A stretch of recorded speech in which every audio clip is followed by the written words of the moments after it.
2019 was a year of historic political events, culminating with the impeachment of President Trump by the House of Representatives. CBS 4's Natalie Brand reports from Washington. Article 2 is adopted. The House of Representatives voted to impeach a president for only the third time in U.S. history. Democrats charged President Trump with abuse of power and obstruction of Congress after allegations he pressured the leader of Ukraine to announce an investigation into his political rivals. There was no pressure. Was there a quid pro quo? The answer is yes. Current and former administration officials testified the president held up military aid and a White House meeting from Ukraine. Get over it. There's going to be political influence in foreign policy. A long-awaited Inspector General's report on the FBI's Russia probe found no political bias while investigating the 2016 Trump campaign, but agents did make a number of errors. The activities we found here don't vindicate anybody.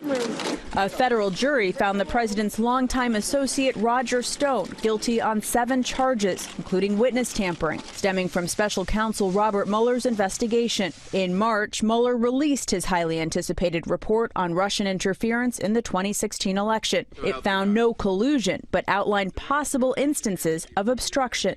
No collusion, no obstruction. I won. Did you actually totally exonerate the president? No. President Trump sparred with House Speaker Nancy Pelosi throughout the year. Go ahead. What we witnessed on the part of the president was a meltdown. And with a group of freshman House members, 4 women of color known as the Squad. But the House and the president were able to advance a new trade agreement with Canada and Mexico, even as the president and Congress clashed over the southern border, and conditions at migrant detention facilities came under the microscope. We're better than that. The resounding voice of Congressman Elijah Cummings fell silent in October after he succumbed to long-standing health issues.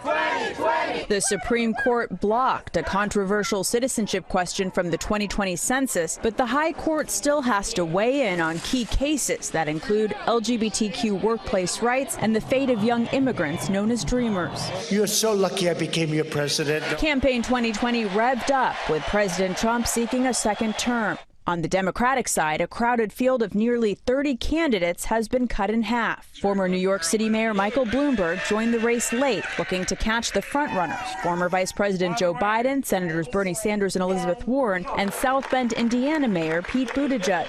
They're preparing for primary season as the Senate prepares for an impeachment trial in the new year. Natalie Brand, CBS News, Washington.